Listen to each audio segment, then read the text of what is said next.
Hey everyone, welcome to another episode of the Travel Podcast. Now, you could be watching us live online right now on the Travel Podcast's Facebook page, not just Travel's Facebook page or the Travel franchise. If so, welcome. We are being downloaded in over 100 countries around the world and streamed to thousands of people. So welcome.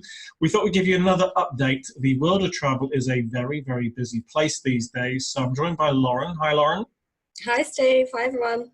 So we thought we'd give you an update on what's happening in the world of travel this week, because as always, lots going on, lots of good things and some interesting things as well. So I'll start with some good news, which is sort of masqueraded, if you like, by not so good news. And that was, if you're in the UK, you'll know that in the last week or so, quarantine measures were put in place if you're coming back from a number of Greek islands. So Lauren's going to talk about that. But I actually think that's good news because what they did, they said, right, it's only for these 7 islands, not all of Greece. Whereas in the past, they would have put a blanket ban on everything in Greece. So as much as it's sort of bad news with the quarantine for those countries, it's good news because what's happening now is we're seeing that the UK government is actually being more specific. So I think in a very short space of time, hopefully you will see the likes of the Canary Islands, the Balearic Islands, all start to open up, so more destinations will follow. Lauren, what's your take, or what can you tell us about those Greek islands? So we saw on Wednesday that 7 Greek islands were added to the quarantine list. So if you're not aware, those islands were Crete, Lesbos, Mykonos, Santorini, Serifos, Tinos and Zakynthos. So although it's not ideal, obviously they are added. Previously, that would have normally been a blanket quarantine over all of Greece. Whereas that is now leaving still quite a few Greek islands to go to, which obviously is ideal, so you can still travel to Greece. It's just those 7 islands you now have to quarantine and self-isolate on return. So notice how I get Lauren to do all the hard words and pronunciations. I know. Now, that's also followed through with what we've seen with Portugal, isn't it, this week? Yeah, definitely. So obviously we saw Portugal added to the quarantine list. However, the islands of Azores and Madeira have been left off the list. So again, that means you can travel to those 2 islands, whereas previously, again, it would have been a blanket quarantine. So we are starting to move forward in terms of how the government changed the quarantine on countries and destinations and making it a little bit more specific rather than it being like a whole country, which is a little bit more ideal. Cool. And Madeira obviously really popular as a winter sun destination for travellers from all over the world. It is, definitely. It's quite a popular little place to go to. So it would be nice to get a little bit of winter sun. If you're looking for sun, you can go to Madeira. So we're seeing lots of bookings for next year, lots of travellers wanting to get away, plan themselves for next year. Still a lot of people looking to go away right now, isn't there? And what's popular right now? So at the moment, we're seeing a lot coming in for Turkey and the other Greek islands that you can still go to. And obviously we have got October half term coming up for the UK. So we're seeing a lot of families booking kind of last minutes for the half term, looking to get away because they might not have necessarily been able to get away in the summer holidays this year. And looking again at what's sort of becoming quite popular right now, there's certain things which people are gearing up for, getting ready for, getting plans in place for, ski being one of them, isn't it? Yeah, definitely. So ski season is coming up, really popular time of year to be booking for your ski. And we are actually seeing a lot of interest in it. The suppliers are being quite flexible in their terms and conditions, which is great. So if you are looking to go skiing, obviously get in touch with your consultant. They can let you know of any applicable flexibility that they've got. But now is the time to start booking. Obviously, the season starts beginning of December, mid-December, and obviously you've got your prime time between Christmas and New Year where we see a lot of the ski resorts get fully booked up. So people are really starting to look now for winter. Again, they might not have been able to get away this year, so they're trying to squeeze in one last one at the end of winter. Are you a skier or a boarder? I am a skier, although I do want to try boarding. Oh no, stick to the skis, much, much better. And now, if you are thinking of going skiing, I guess certainly in the UK, you've got the rule of 6. Other rules might apply depending on which countries you're going to, I guess. Yeah, definitely. You're going to have to look at the destination that you're looking to travel to and kind of see what their rules are, whether you're allowed to mix more than one household. We're seeing the interest in hotels peaking quite a lot. So obviously there were previously chalets, but they are kind of re-looking into that and kind of what the rules are going to be, because that would normally include mixing with quite a few different other people. But again, it's going to be based on the destination and what their rules are of where you're looking to go.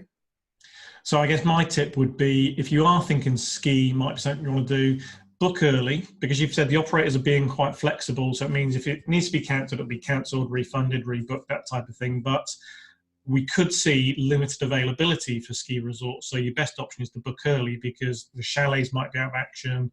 So which means more people trying to book into hotels. So now is a good time to book, and a lot of the deals for skiing are front loaded, aren't they? Yeah, definitely. And you have to bear in mind that obviously the ski season is shorter than what you particularly look at as your summer season. So you've only got a few months to squeeze it in. But as Steve said, obviously they are being a lot more flexible. So if worst case scenario you can't go, you can rebook into maybe early next year. Obviously the ski season tends to go to March between April, depending on where you're looking to ski. And then obviously you have got later into next year. But there are some really great deals around, including things like your lift passes, ski carriage, your hire, your tuition. So there is a lot floating around at the moment, so you need to grab it quick. What's your favourite ski destination? So I skied in Val d'Isère. Oh, like the best one in the world. It is. Have you been a few times? I've been to Austria as well. I've only skied a few times, and tried out the little local ski centre that we've got here as well.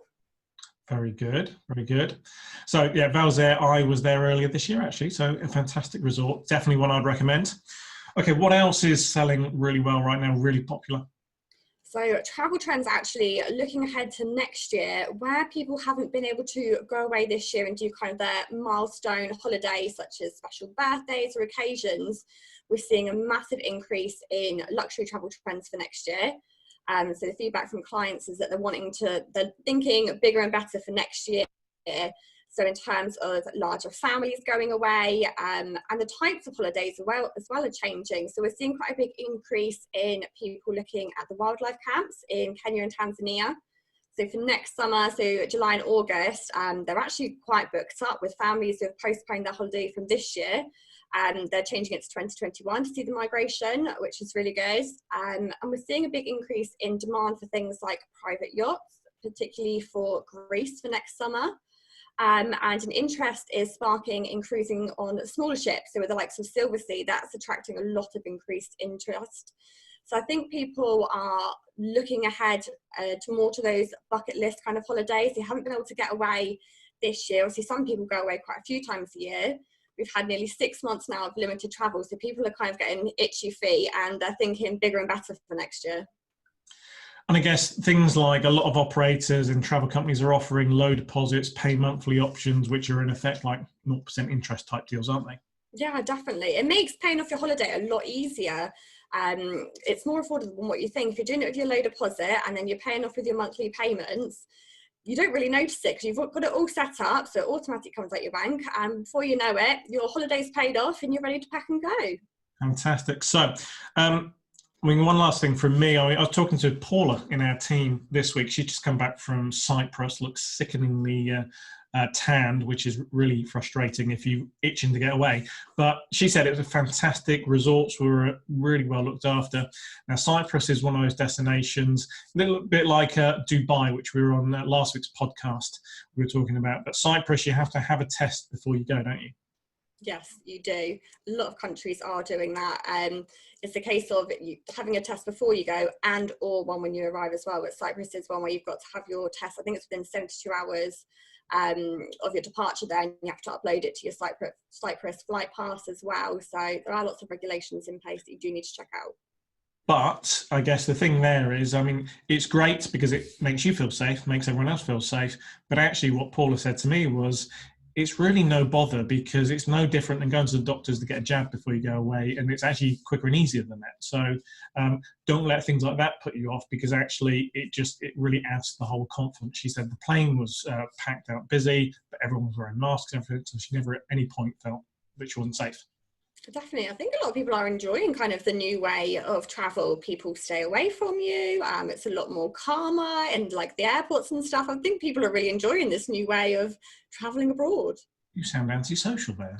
No, but it's just nice, isn't it? People stay away from you. I might do this. It sounds good.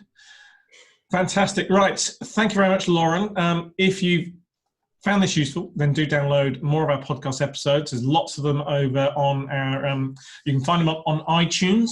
Please go and rate us there as well. We have a 5-star rating. Hundreds of people have said how much they liked us, and we're downloaded in hundreds of countries. So please check us out now. Check out more episodes, and thanks for joining us today.